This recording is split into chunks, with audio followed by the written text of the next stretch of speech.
Buli raja elang nai tháp bây giờ không sẽ ngài hỡi bây giờ không sẽ ngài hỡi Buli raja elang nai tháp bây giờ Buli raja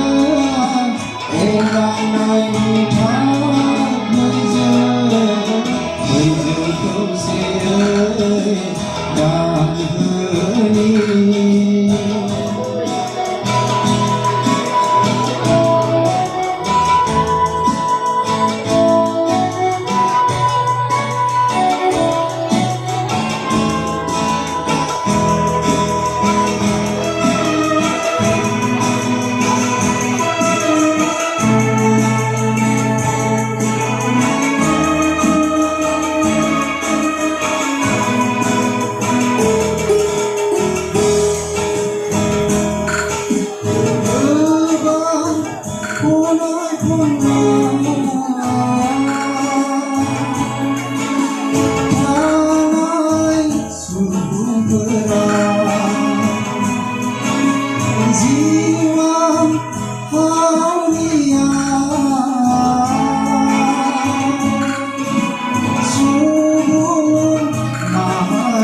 Sai ra nhớ nâng đi về mà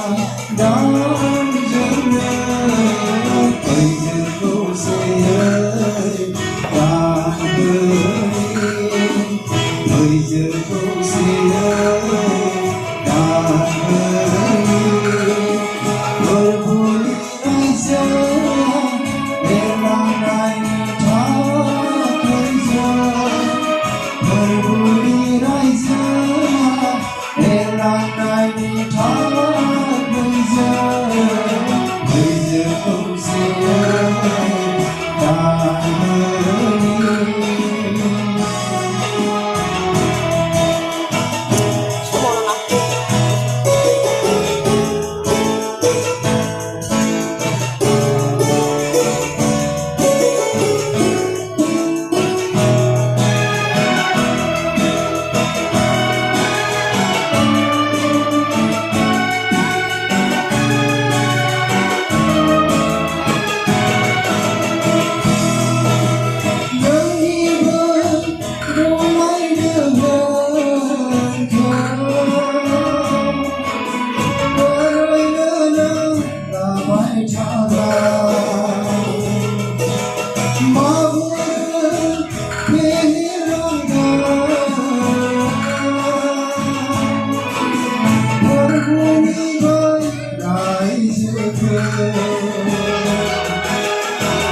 Bây giờ không sẽ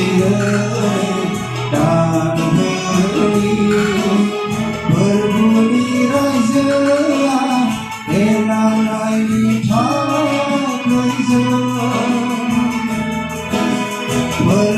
đi nói dơ để lòng này thắt cây dơ thời dương không gì ơi cả thơ đi thời dương không gì ơi